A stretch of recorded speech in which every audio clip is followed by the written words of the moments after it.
What's up, guys? This is Zeus at Atomic Maniac Productions, and we're back with another bike walk around. This is actually a bike I just picked up a few weeks ago for $100, which is pretty close to what Blue Book is asking. The MSRP was $579. I'll go ahead and go over a few of the details, and I'll tell you what I did so far to it. Before I forget, so the hubs are going to be Shimano Acera. The crankset is going to be Shimano Acera as well. And then everything else we should be able to figure out. Originally it would have WTB tires and WTB saddle.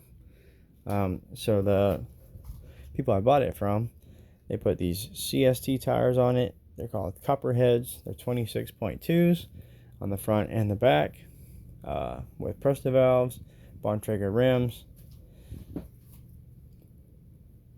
And they're actually the Bontrager. I don't even remember how you say it,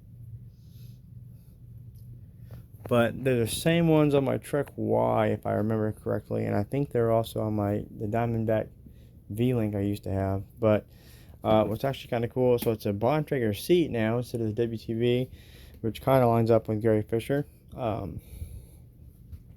And again, this is a 2000 Gary Fisher Tassajara. It's a medium. And then we have Acera on the front derailleur, LX on the rear derailleur. That's a 3x8. So the pedals that came with it were really awful. I did new pedals. I didn't do new tubes. These tubes hold air. I serviced the shifters. That's why they're so greasy. I still need to finish cleaning it, but these are going to be Dior on both, even though they're not marked, unless they've been replaced. But I don't think, based on the age, I would say that they're going to still be Dior. So I did these grips. I was trying them out. They are, I forget, it's CNC. I just got them on Amazon. They were super cheap, like maybe 15 or 20 bucks, I think. But they're not that great. I thought they were going to be a lot better, and some of the threads came off, so I went ahead and threw them on this bike. And the actual bar ends wouldn't even fit, because the handlebar is so tiny, so I had to order some more bar ends and those were cheaper as well.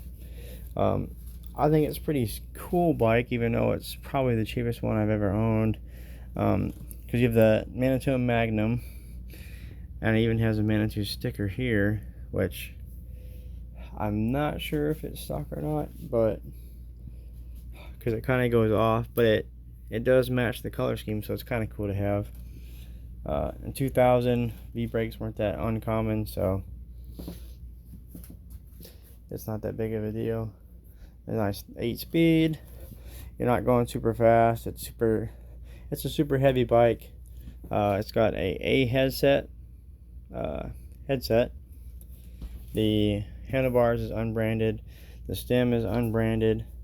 Although I'm pretty sure it's pretty easy to tell what size it is. It's the smaller size. What, 25.4 off the top of my head. I'm probably not going to replace much else on the bike. I did put my old Von Minx ones that I used to have on my 1997 Specialized S-Works. The cool thing to me is the headset cap here, and it's all work and no play is no good at all, and it just repeats in a cycle, and I thought that was pretty cool, especially the red, black and green theme that's going on here.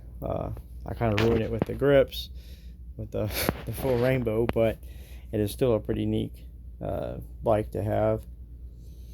And even on eBay, they're still going for decent prices, even though eBay is super overpriced. But I just mean, like, for resale value. To pick one up on eBay, you can still do it, but they're not cheap. And it even could have had cantilever in the rear as well. So, but the brakes should be Shimano,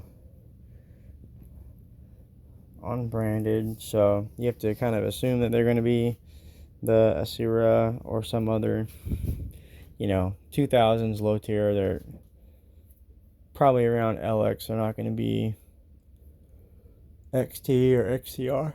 So, but I think that's it. And the C-post is unbranded. The C-post clamp is unbranded. It's pretty obvious this cable has been replaced, and these two are probably going to need replacement. But I'm probably going to flip it. Not trying to make money off of it, but just fix it. And kind of use it as like a guest bike to try and get other people to ride. That way if they crash or something happens, then it's not too big of a deal. So, but if you have any questions about any of the specs, you have one yourself, I'm glad to hear it. Now I know Gary Fisher, the Tassajara, have made quite a few. I don't know anything about any of the other ones except for this one. So, but I do like Gary Fisher. This is the only Gary Fisher I actually owned. Kind of disappointed that the decals are messed up on that side, but they're a lot better on this side. Even though the H is gone there, and the A, or the R and the A on this one. So, but it's still a super cool bike. So, thanks for watching.